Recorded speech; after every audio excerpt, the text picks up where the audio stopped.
Warm welcome to today's session. नमस्कार, सत श्री अकाल, बोनशोर, आदाब, बहुत बहुत स्वागत है आपका आज के सेशन में। सॉरी। एग्जाम से ठीक पहले आपके लिए 30 मिनट में पूरा का पूरा प्रिंट कल्चर आज हम करने वाले हैं रिवाइज। 5 मिनट थोड़ा बहुत इंट्रोडक्शन का इधर उधर लगा लो। Maximum in 40 minutes this entire thing is going to be winded. The idea is very simple. Print culture एक ऐसा चैप्टर है जो हम बहुत ड्रेडफुल लगता है हमें, बहुत ज़्यादा इंफॉर्मेटिव और इंफॉर्मेशन और कंटेंट हैवी भी है। तो इसकी रिवीजन में हमें वैसे ही 2-3 घंटे चले जाएंगे and we don't have that amount of time in this limited amount of gap that we have between our 2 consecutive exams. तो अगर ये 2 एग्जाम्स के बीच में हमें करना है रिविजन, तो शुरू करते हैं। इसको हम अगले आधे घंटे से 40 मिनट में वाइंड अप कर लेंगे इस पूरे चैप्टर को, और इस कदर रिवाइज करेंगे कि आप जो है आराम से एग्जाम में जा करके अटेम्प्ट कर पाओगे। बीच बीच में कुछ क्विज क्वेश्चंस में भी मैं आपको कराऊंगी, लेकिन उसका आंसर मैं आपको तुरंत दिखा दूंगी। I would very strongly recommend कि आप वहाँ पे वीडियो पॉज करो और अपने आप से आंसर करो और फिर चेक कर लो कि सही है कि नहीं, because if we I wait for you to answer the questions and do it, that will take more amount of time. The idea of quiz questions is very simple to help you do a quick check of your understanding of your concepts. तो क्योंकि ये one shot है बच्चे, हम पूरा ही session करने वाले हैं। एक फटाफट मोमेंट लेके मैं आपको बस ये बता देना चाहती हूँ कि अब जब आप रिविजन कर रहे हो और आप किसी कॉन्सेप्ट पे अटक जाते हो, फॉर एग्जाम्पल आपको समझना है कि प्रिंट कम्स टू यूरोप के बारे में मुझे थोड़ा सा पढ़ना है, तो इम्बाइब लेंस यहाँ पे बहुत काम आ सकता है आपके। अपने फ़ोन में इम्बाइब लेंस का ऐप डाउनलोड करना है आपने। आप सिर्फ टेक्स्ट को स्कैन करोगे, ये एज अ कीवर्ड अपने आप पॉपअप कर जाएगा, उस कीवर्ड पे क्लिक करोगे। When you scan, this is how it will show. You just have to click on one of the keywords and it will give you all the related videos. It is going to be a huge time saver. So make sure to have it. If especially when you get stuck, don't go ahead researching videos and content. That will take a lot of time. ठीक है? And also on that note, quickly introducing myself. Hi बच्चों, मेरा नाम है अंकना और मैं हूँ आपकी expert for social sciences. I come with an experience of more than 9 years in the field of education, teaching both online and offline. क्योंकि मैंने अपनी पढ़ाई की है ह्यूमैनिटीज़ में, I specialize both in social science and English because of my background. Now talking about print culture. अब जब हम ऐसे देखते हैं कहीं पे भी ये प्रिंट है, किताब हमारा प्रिंट है, और जब आप इमेजिन करो, मतलब जब हम सोचे पास्ट में जा करके, तो बड़ा डिफिकल्ट लगता है, थोड़ा डाइसी सा लगता है कि ये सोच पाना कि लोग पहले सब कुछ हाथ से लिखते थे, पहले कुछ प्रिंट नहीं होता था। और ये one of the most interesting innovations है और पॉपुलर भी है, क्योंकि प्रिंट पहले पेपर पे आया, फिर ही डिजिटल आया और फिर वहाँ से कहानी शुरू हुई। कैसे इसकी जर्नी हुई वो भी जानेंगे। और एक बहुत इंटरेस्टिंग फैक्ट भी आपको यहाँ पे बता देती हूँ कि एक्चुअली जो इंक हम यूज़ करते हैं, इस्तेमाल करते हैं प्रिंटिंग में, वो actually one of the most expensive है। ऑयल से भी ज़्यादा महंगा आता है, जस्ट दैट कि वो इंक इस्तेमाल कम होता है, इसलिए जब कंप्यूटर के प्रिंटर में हम डालते हैं वो इंक, तो बड़ा कॉस्टली हमें पड़ता है। तो ये लगभग पर गैलन जो है $2700 से भी ज़्यादा पड़ता है। बट एनीवेज इनोवेशन है, तो उसके बारे में थोड़ा सा जानते हैं। सबसे पहले फर्स्ट प्रिंटेड बुक कहाँ पे आई? तो प्रिंटिंग शुरू कहाँ से हुई? प्रिंटिंग शुरू एशियन कंट्रीज से होती है, साउथ ईस्ट एशियन कंट्रीज से, जिसमें चाइना बाजी मारकर ले जाती है, followed by Japan, Korea and all of these countries. Printing शुरू होती है, हैंड प्रिंटिंग होता है, पहले मशीनें नहीं थी और ये पूरा इतना कुछ ऑटोमेटिक नहीं था जैसे आज के डेट में हम देख पाते हैं, राइट? तो चाइना, जापान, कोरिया, इन्होंने मिल करके सबसे पहले हैंड प्रिंटिंग का सिस्टम डेवलप किया था। और हैंड प्रिंटिंग में कैसे होता था? वुडन प्रिंटिंग होती थी। आप बेसिकली एक वुड के टुकड़े पे कार्व कर देते थे चीज़ों को, उस पे इंक लगा करके पेपर को चिपका कर अगर ऐसे प्रेस करते थे तो प्रिंट निकल कर आ जाता था, ठीक है? तो पेपर को क्या किया जाता था? रब किया जाता था, रब करके वुडन स्लाइड्स पे बाद में 2 पेपरों को मिलाकर स्टिच कर दिया जाता था और ऐसे किताबें बनती थी। तो it started where? It started in AD 594। तो आपने याद रखना है, ये सब कुछ साल हैं जो आप याद रखोगे। 1 सेकेंड। ठीक है, AD 594 में चाइना से प्रिंटिंग की कहानी हुई थी शुरू। Both sides of the book were folded and stitched at sides. ठीक है, किताब को मोड़ करके साइड में जो है स्टिच कर दिया जाता था। बहुत लंबे समय तक प्रिंटेड मटेरियल सिर्फ और सिर्फ चाइना से ही आता रहा है, जहाँ के क्राफ्ट्समैन बहुत ही ज़्यादा आपके स्किल्ड थे। और उसके बाद प्रिंटिंग के बाद क्या था? प्रिंटिंग के बाद आपको ये समझना होगा कि यहाँ के जो क्राफ्ट्समैन थे बहुत स्किल्ड थे, डुप्लीकेट कर देते थे बहुत बराबर की एक्यूरेसी से, वो सारे कैलीग्राफी को, यानी कि जो हैंड रिटन कैलीग्राफी क्या होती है, ब्यूटीफुल फॉर्म ऑफ राइटिंग, जैसे कि अगर मैंने ये प्रोड्यूसर लिखा तो मैंने इसको इस तरीके से लिख दिया, राइट, तो ये क्या हो गया, ये कैलीग्राफी हो गई। तो ऐसे जो कैलीग्राफी थी वो हैंड रिटन में पॉसिबल थी, उसको वो बड़े अच्छे से, बहुत ही शातिर तरीके से, शातिर नहीं, बहुत ही खूबसूरती से, बहुत ही आपके फिनिश के साथ वुड पे ले आते थे और उसके बाद उसको प्रिंट कर देते थे। तो चाइना लीडर रहा इस वजह से बहुत लंबे समय तक। 17th सेंचुरी में हम देखते हैं अर्बन कल्चर बूम करता है चाइना में और प्रिंट और ज़्यादा डाइवर्सिफाई हो जाता है। अर्बनाइजेशन से प्रिंट का क्या रिलेशन है? अर्बनाइजेशन से प्रिंट का बेसिकली ये रिलेशन है बच्चे कि अर्बनाइजेशन में लोग नए मॉडर्न जॉब्स कर रहे थे, wanted to be more educated, बहुत ज़्यादा ज़्यादा एडुकेशन आने लगी, ज़्यादा पढ़ाई, ज़्यादा अवेयरनेस, तो इस वजह से डाइवर्सिफाई होती है, स्कूल्स खुलने लग जाते हैं, तो स्कूल्स में लोगों को किताबें चाहिए होती हैं। लोग अगर सिविल सर्विसेज की प्रैक्टिस कर रहे थे, एग्ज़ाम दे रहे थे, तो उसको पढ़ने के लिए किताबें चाहिए होती, तो किताब की डिमांड और ज़्यादा बढ़ जाती है शहरों के इस्टेब्लिशमेंट के बाद। लेट 19th सेंचुरी में क्या होता है, वेस्टर्न प्रिंटिंग टेक्निक आता है एंड मैकेनिकल प्रेसेस जो है वो इम्पोर्ट किए जाते हैं। शंघाई आपका हब रहता है नए प्रिंटिंग कल्चर का। कौन सी जगह है जो हब है? शंघाई है। तो वेस्ट से ऑल्सो कोलोनाइजेशन भी हो रही थी, तो ये कोलोनाइजेशन की वजह से प्राइमरीली ऐसा होगा कि ब्रिटिशर्स या बाकी और भी यूरोपियन कंट्रीज आएंगी, उनके बच्चों को पढ़ना होगा क्योंकि प्रिंट बढ़ चुका था, काफ़ी ज़्यादा लोग पढ़ रहे थे, तो इन सारी चीज़ों की वजह से किताब का डिमांड बहुत बढ़ेगा और वेस्टर्न स्टाइल स्कूल के डिमांड को पूरा करने के लिए शंघाई जो है वो प्रिंट का हब चाइना में बन जाएगा। ठीक है, अब यहाँ पे आता है हमारा question, as western power establish their outpost in China, यानी कि जैसे जैसे वेस्ट से पावर आते गए चाइना में, dash became the hub of new print culture. यहाँ पे आप पॉज करोगे, अपना एक मोमेंट लोगे और सोचोगे सही जवाब क्या है। हालांकि हमने अभी जवाब पढ़ा है, सही जवाब है हमारा शंघाई। शंघाई से जो है प्रिंट कल्चर बहुत ज़्यादा ग्रो करने लग गया, लोगों को प्रोवाइड होने लग गया। ठीक है, अब जापान की बात करते हैं। चाइना ने शुरू किया, लेकिन चाइना और कोरिया, जापान, इन सब का कल्चर आप देखोगे तो बहुत रिलीजियस टर्म्स में बहुत सिमिलर रहा है। तो बुद्धिस्ट मंक्स या in general monks, priest, travellers, इन सब एरियाज में बहुत ट्रैवल किया करते थे, बहुत घुमा करते थे। तो जापान के कुछ लोग जो है, मंक्स जो होते हैं, मिशनरीज जो होते हैं, वो फाइनली चाइना पहुंचते हैं, वहाँ से प्रिंट कल्चर को देखते हैं, सीखते हैं और अमेज हो जाते हैं और ले करके जाते हैं जापान में। 594 में ये चाइना में शुरू हुआ था, 150 साल 200 साल लग जाता है, लेकिन अराउंड 768 टू 770 एडी पहुंच जाता है कहाँ? जापान में। ठीक है, तो ये बुद्धिस्ट मिशनरीज कब पहुंचे जापान? देखो एडी 594 में पहुंचे थे ये चाइना, मतलब चाइना में ये काम ऑलरेडी चल रहा था। इससे लगभग आप देख सकते हो ऑलमोस्ट ऑलमोस्ट 200 ईयर्स, 180 ईयर्स के बाद जापान में पहुंचता है। पहली किताब जो यहाँ पे प्रिंट होती है वो डायमंड सूत्रा होती है एडी 868 में, यानी कि इनके पास नॉलेज पहुंच गई, लेकिन प्रिंट करते समझते इनको 868 हो जाता है। और ये प्रिंटिंग जो है विजुअल मटेरियल्स के साथ करते हैं, थोड़ी पेंटिंग, थोड़ी कलाकारी और भी, जो इसके पब्लिशिंग प्रैक्टिस को बहुत ज़्यादा इंटरेस्टिंग बना देती है। तो दो प्राइमरी इन्फॉर्मेशन चाइना और जापान की हमें अभी यहाँ तक मिल चुकी है, कौन सी किताब बनी थी वो मिल चुकी है। अब प्रिंटिंग जो है वो यूरोप पहुंचेगा। यूरोप कैसे पहुंचेगा? तो यहाँ पे मार्को पोलो नाम के, देखो कई सारे लोग वेस्ट से आ रहे थे चाइना ट्रैवल करने के लिए, जापान ट्रैवल करने के लिए।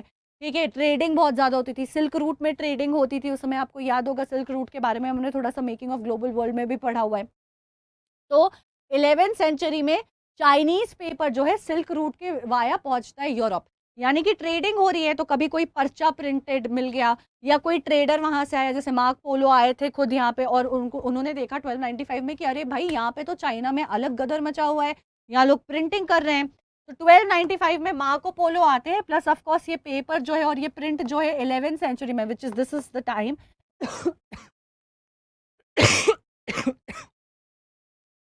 यूरोप पहुंचता है।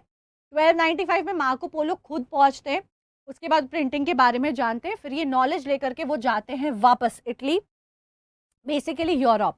धीरे धीरे इस चीज़ को इम्प्लीमेंट करना शुरू करते हैं, ये सेम टेक्निक से वहाँ पे यूरोप में भी प्रिंटिंग जो है अब इस साल के बाद शुरू हो जाएगी, लेकिन उसमें और एडवांसमेंट आएगी। क्या होगा? और ज़्यादा डेवलपमेंट्स आएंगी, तो ग्रेजुअली डिमांड ऑफ बुक्स जो है वो स्टार्ट हो जाएगी। क्यों?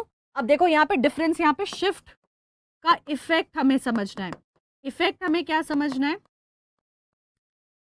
यहाँ पे प्रिंटिंग है यूरोप में पहुंच रहा। यूरोप में पहुंचने के बाद हमें इफेक्ट में ये समझना है कि डिमांड जो थी किताबों की वो बढ़ने लग जाती है। बच्चे इसके पहले हैंड रिटन किताबें होती थी, हैंड रिटन किताबों को लिखने में बहुत टाइम लगता था, और जो स्क्राइब्स होते थे, जो लिखने वाले लोग होते थे, बड़े कॉस्टली भी होते थे, क्योंकि 6 महीना 8 महीना आप एक ही किताब को, मोटी मोटी किताब को लिख रहे हो, तो किताबों की अवेलेबिलिटी बहुत कम थी, वो लोग बहुत महंगे थे, बहुत फ्रेजाइल होती थी ये किताबें, तो इन जनरल बहुत एक्सपेंसिव होती थी, सबके पास पैसे नहीं होते थे इस किताब को अफोर्ड करने के, तो सिर्फ रिच पीपल ही ज़्यादा पढ़ा करते थे। अब जब प्रिंट आने लग जाएगा तो प्रोडक्शन बढ़ जाएगी, डिमांड सप्लाई की बात है, सप्लाई बहुत कम था, डिमांड ज़्यादा थी, तो महंगा था। अब सप्लाई धीरे धीरे प्रिंट कल्चर से बढ़ने लगेगी, जब सप्लाई बढ़ेगी तो प्राइसेस कम हो जाएंगी, क्योंकि डिमांड मीट होगी, प्राइसेस कम होंगी तो लोगों के लिए अवेलेबल हो जाएंगी किताबें, एक्सेसिबल और अफोर्डेबल हो जाएंगी। तो धीरे धीरे डिमांड जो है किताबों की बढ़ने लग जाती हैं, लोग किताबें प्रिंट करके यहाँ यूरोप से दूसरे देशों में भेजने भी लग जाते हैं, क्योंकि इन्होंने अपना टेक्नोलॉजी जो है उसको पकड़ लिया था, समझ लिया था कैसे करना है। लेकिन प्रोडक्शन जो है हैंड रिटन की वो पूरी तरीके से बंद नहीं होती है। क्यों बंद नहीं होती है? क्योंकि जो एलीट थे उनको बहुत सिंपल सा हिसाब था कि ये जो प्रिंटेड बुक्स है ये सारे एक जैसे दिखते हैं, इसमें वो बात नहीं है, ये बहुत कॉमन है प्लस सस्ती है। हमें अपनी एलीटनेस, हमें अपना क्लास मेंटेन करना है, क्लास मेंटेन करने के लिए हमें क्या करना है, हमें स्पेशल बनाई हुई प्रिंटेड किताबें चाहिए जो हमारे हिसाब से ही प्रिंट हो, जो हमारे हिसाब से प्रिंट हो, हमारी अलग से कलाकारी उसमें की हो, और उसको ही हम पढ़ेंगे, उसको ही हम खरीदेंगे, तो उनके लिए स्पेशल किताबें बनती थी। तो हैंड रिटन पूरा तरीके से बंद नहीं हुआ था, प्लस प्रिंट से इतना भी प्रोडक्शन नहीं हो रहा था एज ऑफ नाउ, क्योंकि वो रेगुलर प्रिंटिंग कल्चर ही आया था, सिस्टम आया था, इतना प्रिंट नहीं होता था कि सब के लिए बहुत सारा अवेलेबल है। लेकिन उसके बाद धीरे धीरे उसमें क्या होता है, चेंजेस आती हैं, बेटर जो है जोहान गॉटनबर्ग जो है वो नए एडवांसमेंट लाते हैं, और फिर ये कहानी भी बदल जाएगी, mass production of books, mass printing of books शुरू हो जाएगा। ठीक है, तो प्रोडक्शन जो है वो बंद नहीं हो जाता है। क्यों? क्योंकि जो कॉपीइंग का आइडिया था वो एक्सपेंसिव था, लेबोरियस था, टाइम कंज्यूमिंग था, मैन्युस्क्रिप्ट्स फ्रेजाइल थी, लेकिन एलिट्स को यही चाहिए थी। ठीक है, 1430s में क्या होता है, 1430s में, अब ये वाला डेट आप याद रखोगे, 1295 में लास्ट बड़ी इवेंट हुई है जब मार्को पोलो प्रिंटिंग पहली बार, जो ओल्ड मेथड है उसको ही लेके आए थे। लेकिन 1430 में जोहान गाटनबर्ग अपने जो है दुकान में, अपनी फैक्ट्री में प्रिंट कल्चर को नया डेवलप करते हैं, विच वाज इन जर्मनी। उसके बाद प्रिंटिंग बहुत फास्ट हो जाती है इस नई मशीन के साथ, कलरफुल्स, कलर्स और ये सभी धीरे धीरे ऐड होने लग जाते हैं। ये एक एक्सपर्ट होते हैं in the art of polishing stones, and उसी नॉलेज को, क्योंकि मशीन्स बहुत सिमिलर तरीके से वर्क करती है कि लिवर है और ये है वो है, वही सिस्टम आप अप्लाई करते हो। तो इन्होंने जो अपने गोल्ड स्मिथ वाली नॉलेज थी, प्लस पापा की वाइन प्रेसरी थी, ये सारी नॉलेजेस को अप्लाई किया और कहा कि भैया हम तो एक अच्छी नई मशीन बना सकते हैं, और एक नई टेक्नोलॉजी से इनोवेट कर दिया। इस नई टेक्नोलॉजी से अब इन्होंने सबसे पहले किताब जो प्रिंट की, सबसे पहली जॉन गाटनबर्ग के हिसाब से, वो कौन सी हुई? बाइबल। और अब जो है वो बिल्कुल आप समझ लो 100 टाइम्स प्रोडक्शन बढ़ गया था।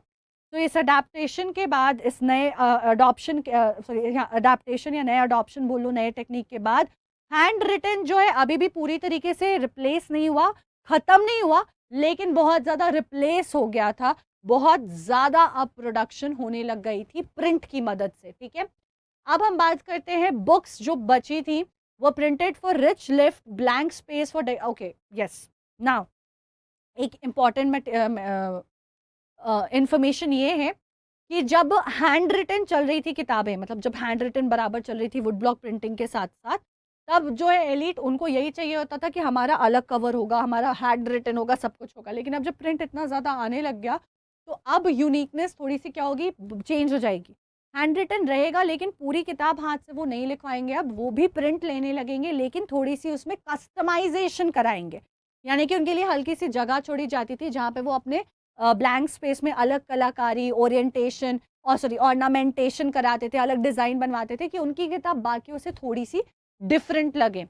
धीरे धीरे 100 सालों में 1450 से 1550 में प्रिंटिंग प्रेस जो है वो ज़्यादातर यूरोप की कंट्रीज़ में फैल जाता है, और हैंड राइटिंग से हैंड प्रिंटिंग से हैंड राइटिंग से हैंड प्रिंटिंग पे शिफ्ट होते हैं। और अब हैंड प्रिंटिंग भी जो 1295 में मार्को पोलो सीख के आए थे चाइना से, वो पूरी तरीके से शिफ्ट हो जाएगा मशीन प्रिंटिंग पे, जहाँ पे भर भर के मशीनों से प्रिंट होने लग जाएगा। और इससे आएगा हमारा प्रिंट रेवोल्यूशन। ठीक है, तो नेक्स्ट क्वेश्चन हमारा आ जाता है, who invented the first known printing press and where. I just wait for 2 seconds, उसके बाद हम इसका जवाब करेंगे, दे देंगे यहाँ पे। ठीक है,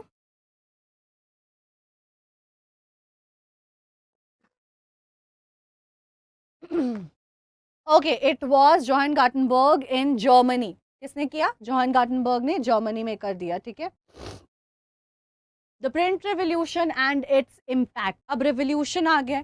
रेवोल्यूशन का मतलब क्या होता है बच्चे? जब भी कोई बहुत बड़ी डायनामिक शिफ्ट आती है सोसाइटी में, एग्जिस्टिंग चीजें खत्म होने लग जाती है और एक नया सिस्टम डेवलप होने लग जाता है, इसको revolutionisation of the setup of the society कहते हैं। तो पहले जहाँ पे लोग पढ़ते नहीं थे, पहले जहाँ किताबें बहुत ज़्यादा प्रोड्यूस होती नहीं थी, अब भर भर के प्रोड्यूस होने लग जाती है और एक बहुत बड़ा शिफ्ट आ जाता है। इसको हम कहते हैं प्रिंट रेवोल्यूशन। ठीक है, अब इस प्रिंट रेवोल्यूशन के आने की वजह से बहुत ज़्यादा प्रोडक्शन होने लग जाता है किताब का। इससे क्या शिफ्ट आता है सोसाइटी में, क्या चेंजेस आते हैं? तो ये नया किताब अब प्रिंट होने लग जाएगा, ये लोगों की ज़िंदगी बदलेगा। यहाँ से सवाल आ सकता है कि प्रिंट का इम्पैक्ट क्या था। ठीक है, तो हम ये देखेंगे कि जो लोगों का रिलेशनशिप था इन्फॉर्मेशन और नॉलेज के साथ, इंस्टीट्यूशन अथॉरिटीज़ के साथ, वो बदल जाएगा। क्यों? क्योंकि अब ज़्यादा लोगों के पास एक्सेसिबिलिटी बढ़ जाएगी। पहले सामान बहुत महंगी बिकती थी, विच इज़ बुक्स, सबके पास एक्सेसिबल नहीं थी, बहुत ज़्यादा फ्रेजाइल थी, तो सिर्फ एलीट लोगों के पास मिलती थी। लेकिन अब क्या हो गया है, रेवोल्यूशन की वजह से हर एक इंसान के हाथ में किताब आ सकती है, सस्ता मिलता है, और अब लोग एडुकेटेड भी हो रहे हैं, क्योंकि पहले पढ़ने के लिए मटेरियल नहीं था, अब मटेरियल है पढ़ने के लिए। ठीक है, तो अब लोगों के पास एक नया कल्चर ऑफ रीडिंग डेवलप करने लग जाएगा, क्योंकि किताब हाथ में आने लग जाएगी, जैसे अभी इंटरनेट का कल्चर है वैसे। तो हाउएवर जो लिटरेसी रेट है वो शुरुआत में बहुत कम थी, लेकिन इन किताबों के आने की वजह से ही धीरे धीरे बढ़ने लगेगी। लोग अपने आप को खुद से पढ़ाने लग जाएंगे, या उनके अंदर एक वो होगी, ज़ील होगी जानने की, सीखने की, और ज़्यादा पढ़ाई करने की। ठीक है, तो द प्रिंटर्स वुड रियलाइज, ये जो लोग हैं अब नए पढ़े लिखे आ रहे हैं, ये डिमांड ऑफ बुक्स बढ़ती जा रही हैं, तो वो इस चीज़ को मीट करने के लिए और ज़्यादा प्रिंट करेंगे और ज़्यादा वेराइटीज़ ऑफ बुक्स प्रिंट करेंगे। कैसे? Ballad, folk tales, books, novels, poems, सब कुछ अब प्रिंट होने लग जाएगा। और सिर्फ नॉर्मल ऐसे प्रिंट नहीं होगा, इलस्ट्रेशन के साथ प्रिंट होगा। यानी कि 2 ऑडियंस को टारगेट किया जा रहा है, जो लोग पढ़ पा रहे हैं, जो लिटरेसी रेट में लिटरेट पॉपुलेशन में फॉल कर रहे हैं, उनके लिए तो वैसे ही किताबें बन ही रही हैं। लेकिन अब उन्होंने ये भी रियलाइज़ कर लिया है कि हमारा एक बहुत बड़ा चंक ऑफ पॉपुलेशन है जो पढ़ा लिखा नहीं है, क्योंकि उसको पहले पढ़ाया नहीं गया, उसके पास किताब का एक्सेस नहीं था।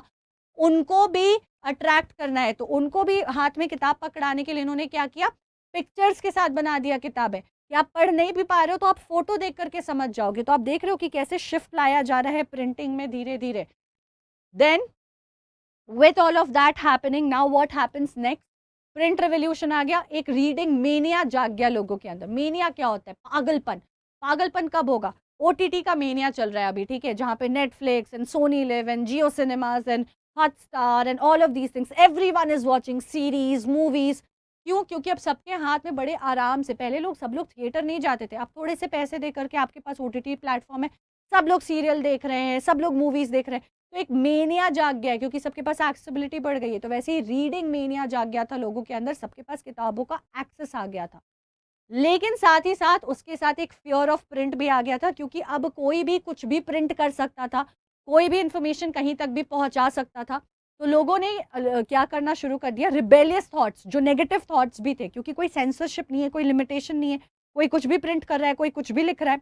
तो अब लोगों के अंदर, क्योंकि ऐसा प्रिंट हुआ, जैसे कि 1517 में रिलीजियस रिफॉर्मर मार्टिन लूथर ने 95 थीसिस लिखा, जहाँ पे क्रिटिसाइज कर दिया रोमन कैथोलिक चर्च को, और एक नया रिलीजन स्टार्ट हो गया। वो किताब इतनी फेमस हो गई कि beginning of Protestant reformation start हो गई। तो लोग जो रिलीजियस लीडर्स थे या जो भी अदरवाइज लीडर्स थे, उन्हें डर लगा, उन्हें लगा कि प्रिंटिंग का जो है दुरुपयोग, मिसयूज, डिसएडवांटेज, मतलब एडवांटेज उठाया जा सकता है, उसका डिसएडवांटेज बनाया जा सकता है और मिसयूज किया जा सकता है। तो इसका मतलब क्या है कि प्रिंटिंग को बड़े ध्यान से जो है इस्तेमाल करना होगा, इसको मॉनिटर करना पड़ेगा। अभी ये बड़ा फ्री फ्लोइंग मीडिया है। फिर क्या होता है? Print and dissent. Print and dissent, dissent का मतलब क्या होता है? रेगुलर जो आपकी फॉर्मेशन है, ये और फियर ऑफ प्रिंटिंग और उसके ऊपर सेंसरशिप लगना, ये सब आपस में जुड़े हैं। प्रिंटिंग पे क्योंकि कोई कंट्रोल नहीं था, तो कई सारे डिसेंटर्स होते थे सोसाइटी में, जो सोसाइटी के रेगुलर चीज़ों से एग्री नहीं करते थे, और उस वक्त रिलीजन बहुत स्ट्रांगली रूल करती थी।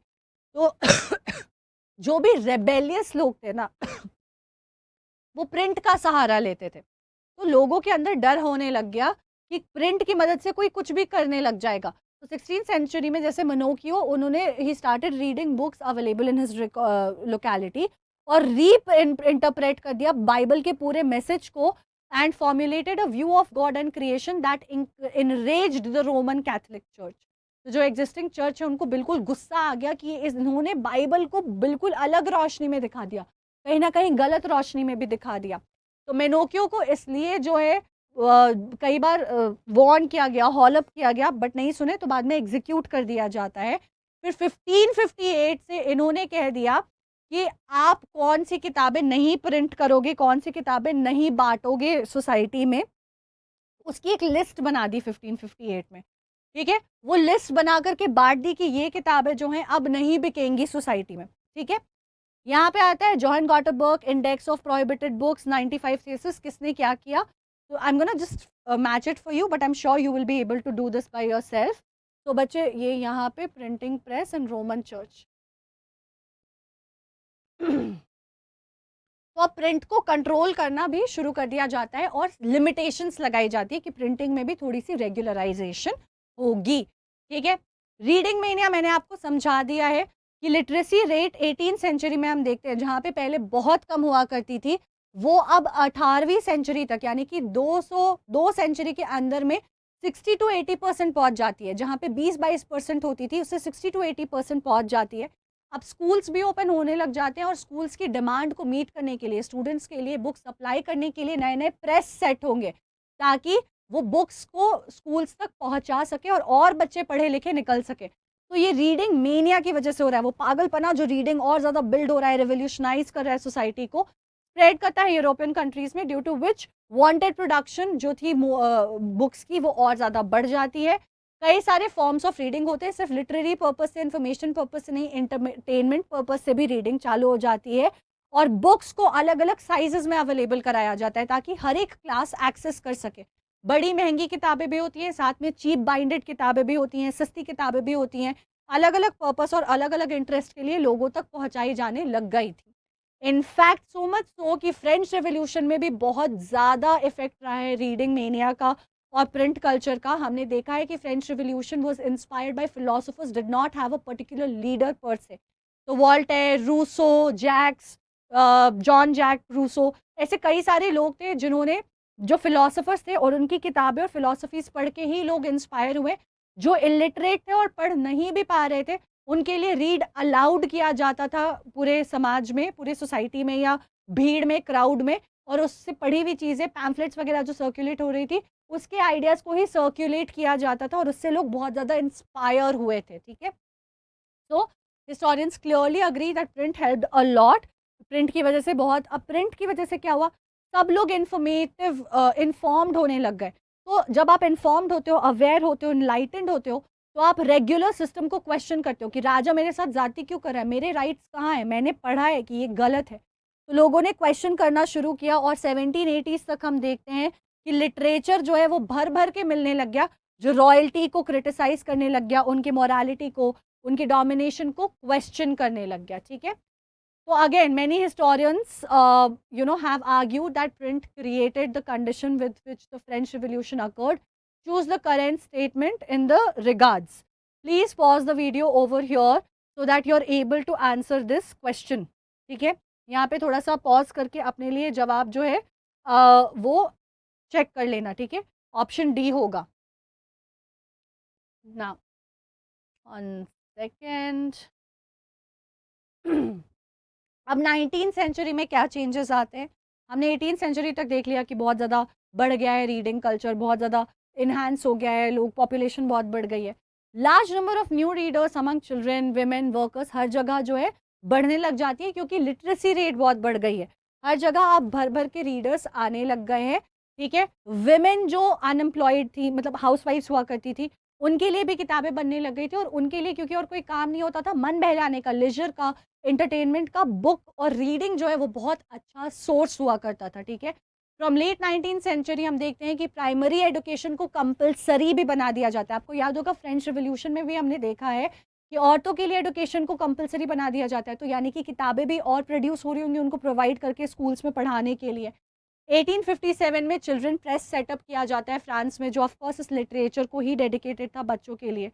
Women as I told you बहुत इंपॉर्टेंट रीडर बन जाती हैं, इनफैक्ट बहुत बड़े कंज्यूमर बन जाती हैं, क्योंकि वो फ्री ज़्यादा रहती थी घर पे, उनको पढ़ने का बड़ा शौक था, उनके लिए एंटरटेनमेंट था, उनके लिए बहुत एक अच्छा सोर्स था मन बहलाने का। मैगज़ीन्स पब्लिश की जाती हैं जो औरतों के लिए बनाई जाती हैं खास करके, उसके बारे में लिखा जाता था कि प्रॉपर बिहेवियर क्या होगा, हाउसकीपिंग कैसे कर सकते हैं। इन 19th सेंचुरी फिर रियलाइज़ होता है लोगों को कि चाहे किताबें सस्ती ही क्यों ना मिल रही हों, सब लोग नहीं खरीद सकते, नॉट एवरीवन कैन बाय।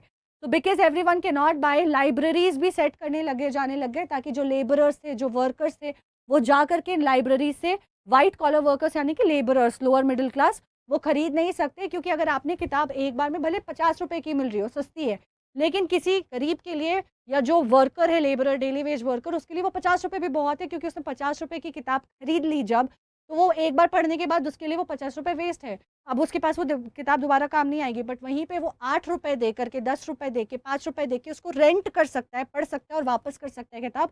50 रुपए में 10 किताबें, 6 किताबें कितनी भी पढ़ सकता है। तो अब लाइब्रेरीज़ खुलने लग जाती हैं, साथ ही साथ छोटी किताबें मिलने लग जाती हैं, जिनको चैप बुक्स, पेनी बुक्स कहते थे, या ब्लू बाइंडिंग वाली जो मिलती थी किताबें। ये वो किताबें जो 1-1 रुपए में, 1-1 पेनी में, बहुत कम पैसों में मिलती थी। पॉकेट साइज़ बुक्स होती थी, इनकी बाइंडिंग बहुत मतलब वीक होती थी, unlike like better binded books. The idea was that people could afford books, even like the laborers and workers and factory workers at a very cheap rate. Plus, it would be very easy to carry it in their pocket. फिर आगे चल के और innovation होता है printing में, ठीक है, जहाँ पे हम देखते हैं कि प्रेस जो है अब मेटल का बनने लग जाता है 18-19 सेंचुरी में, और ऑफसेट प्रेस बन जाता है 19th सेंचुरी में, जो अब 6 colours up to 6 colours at a time print कर सकता है। ये टाइमलाइन थोड़ा सा याद रख लोगे कि कब कब शिफ्ट आया है, क्योंकि यहाँ पे क्वेश्चन पूछा जा सकता है, ठीक है। मिड 19th सेंचुरी तक हम देखते हैं कि पावर ड्रिवन सिलेंड्रिकल प्रेस आ जाता है, ये फिर से याद रखेंगे। तो प्रिंट का टाइमलाइन याद रखोगे कि वुडन प्रिंटिंग, उसके बाद जॉन गाटनबर्ग की प्रिंटिंग, उसके बाद 18th सेंचुरी में metal printing, offset printing in 19th century, जहाँ पे 6 कलर ऐड हो गए, और power driven cylindrical press in mid 19th century, जो 20th सेंचुरी तक अब इलेक्ट्रिकली ऑपरेट होने लग जाता है। 20वीं सदी तक अब बिजली से चलने लग जाता है सब कुछ। अब इंडिया और प्रिंट को हम देखते हैं, इंडिया और प्रिंट कैसे जुड़ा हुआ है। India is a country which of course is very rich in old tradition of hand written manuscripts. हाथ से लिखे, पहले लीव्स पे हम मैन्यूस्क्रिप्ट्स लिखते थे, बनाना लीफ पे, ट्री के ट्रंक पे, बार्क पे, उसको निकाल करके हम लिखा करते थे और उसको स्टिच किया करते थे। बट ये क्या था, ये एक तो बहुत हैवी था, प्लस बहुत ज़्यादा फ्रेजाइल था, लेकिन इंट्रोडक्शन हमारा मैन्यूस्क्रिप्ट से हो गया था कहीं ना कहीं प्रिंटेड चीज़ों पे, लेकिन क्योंकि फ्रेजाइल था, बहुत एक्सपेंसिव भी हुआ करता था, बहुत रेयर था। फिर प्रिंटिंग कल्चर हमारे पास आता है, काफ़ी देर से आता है। पोर्तुगीज़ हमें इंट्रोड्यूस करते हैं गोवा में, गोवा हमारा पोर्तुगीज़ के द्वारा कोलोनाइज था। वो लेकर आते हैं फर्स्ट प्रिंटिंग प्रेस, और हम पहला रिलीजियस टेक्स्ट प्रिंट करते हैं, ठीक है। तो कैथोलिक प्रेस ने तमिल, पहली किताब हमारी तमिल लैंग्वेज में हुई थी 1579 में। अब ये बुक्स के नाम आपको याद होने चाहिए, स्पेशली फर्स्ट वंस, या विमेन के लिए किसने क्या क्रिएशन किया है। फिर वो 1-2 राइटर्स जो हैं, 1-2 नहीं 7-8 राइटर्स हैं, उनकी क्रिएशन आपको याद रहनी चाहिए। और यहाँ पे पिक्चर बेस्ड क्वेश्चन भी आ सकता है, तो जो भी पिक्चर्स गिवन है उनको भी ध्यान से देख लोगे, ये पिक्चर का क्या मतलब है, ये पिक्चर का क्या मतलब है। जैसे जापान में कैसे इलस्ट्रेशंस दिखाए जाते थे, उसका एक फ़ोटो दिया हुआ है, उसके नीचे की टाइटल के साथ उस फ़ोटो को याद कर लोगे, ठीक है। तो Catholic priests printed the first Tamil book in 1579 Cochin में, और 1713 में पहला मलयालम बुक प्रिंट होता है, ठीक है। 16th सेंचुरी में गोवा में प्रिंटिंग स्टार्ट हो जाती है पोर्तुगीज़ मिशनरीज़ की। 1710 में डच प्रोटेस्टेंट मिशनरीज़ जो हैं वो 32 तमिल टेक्स्ट प्रिंट करते हैं। 1780 से जेम्स ऑगस्टस हिकी, अब ये बड़ा शिफ्ट है यहाँ पे, फिर हम याद रखेंगे 1780 में जेम्स ऑगस्टस हिकी ने बिगैन कर दिया एडिटिंग द बंगाल गज़ेट, जो कि एक वीकली मैगजीन था, लेकिन इसमें बहुत गॉसिप वगैरह छपते थे ब्रिटिशर्स के बारे में, तो ब्रिटिशर्स ने उसको बंद करा दिया पनिश करने के लिए, ठीक है। रिलीजियस रिफॉर्म्स और पब्लिक डिबेट्स की बात करें तो भैया बहुत इंटेंस हो जाता है रिफॉर्म, जैसे यूरोप में हुआ था वैसे ही इंडिया में भी, क्योंकि लोगों के पास प्रिंट आ गया था एज अ वेपन। वो उनको अवेयर भी बना रहा था और अपनी बात कहने का एक प्लेटफॉर्म भी दे रहा था। तो कई सारे ग्रुप्स जो हैं अब वो अलग अलग पुरानी किताबों के, रिलीजन के नए इंटरप्रिटेशंस निकालने लगे, जो उनसे अग्री नहीं करते थे या जिन्हें लगता था बड़े ऑर्थोडॉक्स दकियानूसी चीज़ें हैं ये, उसमें मॉडर्नाइजेशन ला करके उसको प्रिंट करके लोगों के अंदर उसको स्प्रेड करने लग गए और लोग उससे इंस्पायर भी हो रहे थे। नए आइडियाज़ इमर्ज होते हैं, कंट्रोवर्सी होती है, सोशल रिलीजियस रिफॉर्म्स होते हैं, हिंदू ऑर्थोडॉक्सी मैटर्स को, इस्लामिक ऑर्थोडॉक्सी मैटर्स को बहुत ज़्यादा सीरियसली टैकल किया जाता है। मतलब लोग कह देते हैं कि ये सिस्टम में गलत बताया गया है, इसका मतलब ये है, और लोग उससे इंस्पायर हो रहे हैं जो उससे अग्री नहीं करते थे, जिन्हें वो बहुत सप्रेसिंग लगता था रिलीजियस आइडियाज़, जैसे कि वीडियो इमोलेशन, मोनोथियज्म, ब्राह्मणिकल प्रीस्टहुड, आइडल्ट्री, यानी कि मूर्ति की पूजा करने से बहुत लोग अग्री नहीं करते थे, सती सिस्टम से अग्री नहीं करते थे, विडोज़ को रीमैरी नहीं करना, उनको बहुत बुरा व्यवहार करना उनके साथ, उससे डिसएग्री करते थे। तो ऐसी सारी चीज़ों के बारे में बात करने लग गए और उसके अगेंस्ट जो है डिबेट स्टार्ट हो गया था, ठीक है? तो which of the following statements about manuscripts are true? Easy to read नहीं था, ईज़ी टू कैरी नहीं था, दे वर नॉट फ्रेजाइल गलत है, ये सारे स्टेटमेंट्स फॉल्स हैं, है ना? क्योंकि ना ईज़ी टू रीड था, एक्सपेंसिव था और फ्रेजाइल भी था। Okay, moving on to the next part. तो रिलीजियस रिफॉर्म्स और डिबेट शुरू हो जाते हैं, जैसे कि 1821 होगा, ये 821 नहीं होगा। इसमें राम मोहन रॉय के साथ क्या होता है, वो रिलीजियस रिफॉर्मर भी थे। उन्होंने संबाद कौमुदी जो है वो पब्लिश कर दी, ठीक है। 1822 में और भी पर्शियन न्यूज़पेपर्स जामे जहांनामा और शमसुल अकबरी जो है प्रिंट होती है। गुजराती न्यूज़पेपर बॉम्बे समाचार भी आता है। ये सब याद रखना होगा, आपके पास कोई ऑल्टरनेटिव नहीं है। 1821 में राम मोहन रॉय की आती है, 1822 में पेपर आता है पर्शियन और गुजराती। फिर हम देखते हैं कि देवबंद सेमिनारी भी जो है फाउंड की गई थी 1867 में, जो पब्लिश करती थी बहुत सारे फतवाज। फतवाज क्या होते हैं? अनाउंसमेंट होती है जो इस्लामिक वर्ल्ड के द्वारा, मतलब इस्लामिक लीडर्स के द्वारा की जाती है कि फतवा जारी कर दिया है, आपको जो है हमने हिदायत दे दी है कि आप क्या करोगे क्या नहीं करोगे। 1810 में हम देखते हैं कि रामचरितमानस जो तुलसीदास का था वो पहली बार कैलकाटा में पब्लिश किया जाता है। ये डेट याद कर लेना, इम्पॉर्टेंट है। इसकी एक टाइमलाइन बना लो, प्रिंट्स की कब कब कैसे कैसे प्रिंट हुई थी। धीरे धीरे और भी राइटिंग स्टाइल, लिटरेरी फॉर्म्स, अलग अलग चीज़ें, लिरिक्स, शॉर्ट स्टोरीज प्रिंट होना शुरू हो जाती हैं। विजुअल कल्चर भी आ जाता है, जहाँ पे हम देखते हैं कि पिक्चर्स के थ्रू डिपिक्शन भी की जा रही थी, कहानियों में फोटोज भी ऐड की जा रही थी, ठीक है। फिर राजा रवि वर्मा की तस्वीर, उनकी एक पेंटिंग भी हमारे किताब में दी गई है, उससे एक क्वेश्चन आया भी है, पिक्चर बेस्ड क्वेश्चन। उन्होंने कई सारे विजुअल इमेजेस भी प्रिंट किए, प्रेजेंट किए, जिससे जो मास सर्कुलेट हुई थी। ये प्रिंट्स जो है अलग अलग ideas, modernity, tradition, religion, politics, society, इन सब के बारे में उन्हें लग गए। कैरिकेचर्स और कार्टून्स भी पब्लिश होने लगे जर्नल्स में 1870s में। ये थोड़ा जनरल अवेयरनेस के लिए याद रखो, यहाँ से क्वेश्चन उतना ज़्यादा नहीं आएगा। हु पब्लिश संवाद कौमुदी? 1821 ईयर हमको गिवन है। संवाद कॉमेडी जो है वो बेसिकली राजा राम मोहन रॉय ने आपकी प्रिंट करी थी, ठीक है। अब विमेन का जो प्रिंट के साथ रिलेशन है ये बहुत इंपॉर्टेंट है, ठीक है। This is very very important. Women का आपको याद रखना है कि वो बहुत ज़्यादा प्रिंट कल्चर से अफेक्टेड होती हैं। ये एक ऐसा वक्त था जहाँ पे बहुत ज़्यादा सप्रेशन था विमेन का, उनको पढ़ाया लिखाया नहीं जाता था। सिर्फ बड़े घर की, अमीर घर की औरतें या ऊंचे कास्ट वाली औरतें, उनके हस्बैंड जो बहुत या फादर्स जो है बहुत लिबरल माइंड के होते थे, वही कुछ लोग पढ़ पाती थी, जिसका प्रपोर्शन बहुत बहुत कम था।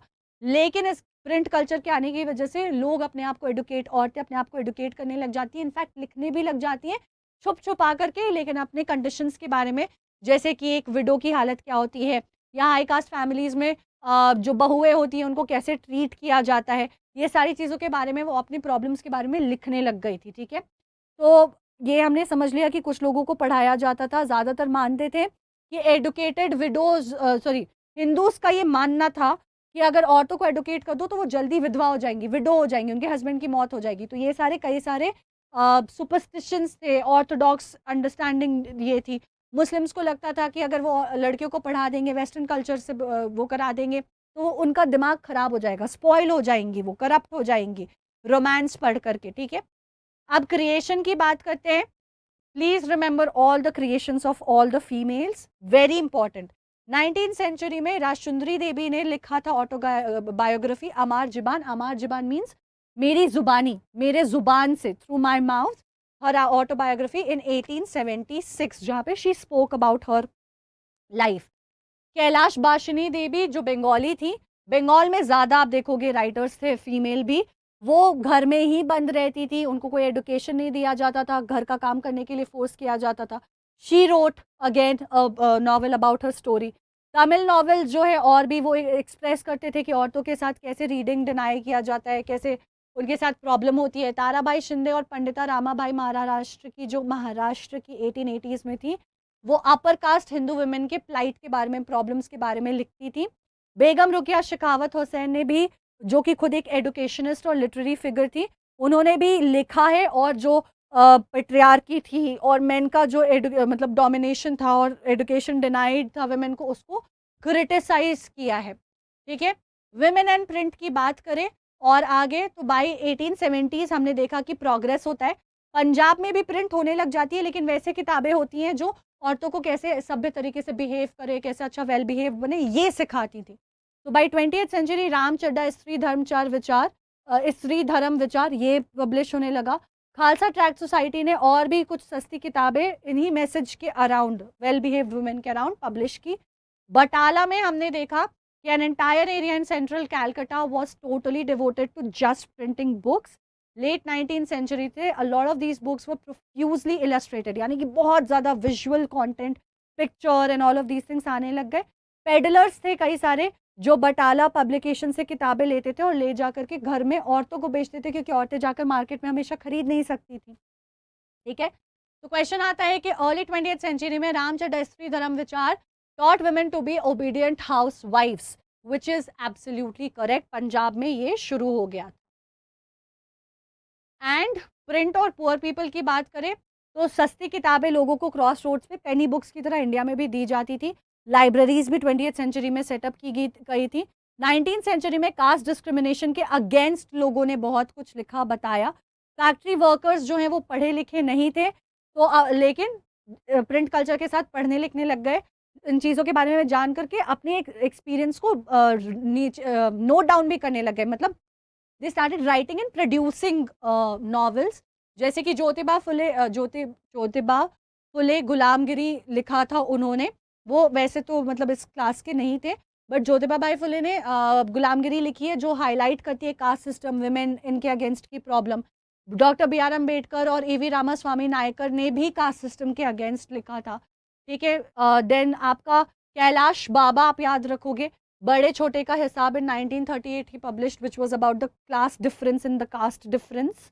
देन एक मिल वर्कर है कानपुर ने, उसने अपने प्रॉब्लम्स के बारे में, एक वर्कर के लिखा था, सुदर्शन चक्र, in the name of Sudarshan चक्र पेन नेम था। 1935 से 55 के बीच में एक कलेक्शन लिखी थी जो सच्ची कविताएं के नाम से उन्होंने लिखी थी। और भी जो बैंगलोर वगैरह के मिल वर्कर्स थे वो खुद को एडुकेट करने लग गए थे प्रिंट कल्चर की मदद से, और प्रोडक्शन भी करने लग गए थे। लिमिटेशंस की जैसे बात करें तो of course Britishers were not absolutely fine with it, because literary formation जो प्रिंट था वो एक बहुत बड़ा टूल बन जाता है लोगों के लिए फाइट करने के लिए। तो बहुत सारे वर्नाक्युलर प्रेस एक्ट और बहुत सारा लिमिटेशन कि आप कुछ ब्रिटिशर्स के अगेंस्ट नहीं लिखोगे, क्रिटिसिज्म नहीं होगा, ये नहीं होगा, वो नहीं होगा, बहुत सारे ऐसे लिमिटेशंस आते हैं। शॉर्ट में ये समझा रही हूँ। लॉन्ग में आप ये देख लो कि 1798, यानी बेसिकली देखो 1857 के पहले तो बहुत ही चलते लोग। ठीक है, 1798 के पहले उतना ज़्यादा सेंसरशिप फिर भी नहीं था। 1820s में कैलकाटा सुप्रीम कोर्ट ने बोला कि फ्रीडम थोड़ा सा कंट्रोल करेंगे, लेकिन 1857 के बाद ये बहुत ज़्यादा बढ़ जाता है। 1878 में वर्नाक्युलर प्रेस एक्ट भी आ जाता है, जो बहुत ज़्यादा लोकल लैंग्वेज में आने वाले न्यूज़पेपर्स के उसको कंट्रोल करने लगता है। ठीक है, तो गुलामगिरी किसने लिखा? ज्योतिबा फुले इसका सही आंसर होगा। Okay, but yeah, with this, guys, we have actually finished the chapter and here is your summary. तो मैंने आपको बहुत फास्ट, बहुत इम्पॉर्टेंट चीज़ें समझाई हैं प्रिंट कल्चर की। हमने फर्स्ट प्रिंटेड बुक समझा कि साउथ ईस्ट एशिया से, चाइना, जापान, कोरिया से आता है, वुड ब्लॉक प्रिंटिंग से शुरू होता है, जो कि मार्को पोलो लेकर जाते हैं 1295 में, और 1430s में गटनबर्ग उसको मशीन मतलब मैकेनिकल बना देते हैं मशीन प्रोडक्शन के साथ। प्रिंट कल्चर बढ़ता जाता है, रीडिंग मेनिया प्रोड्यूस करता है, लिटरेसी रेट बढ़ जाती है, एजुकेशन कंपलसरी कर दिया जाता है और मास लिटरेसी शुरू हो जाती है। पेनी मैगजीन, लेंडिंग लाइब्रेरीज भी ज़्यादा एक्सेसिबिलिटी के लिए इस्टेब्लिश कर दी जाती है।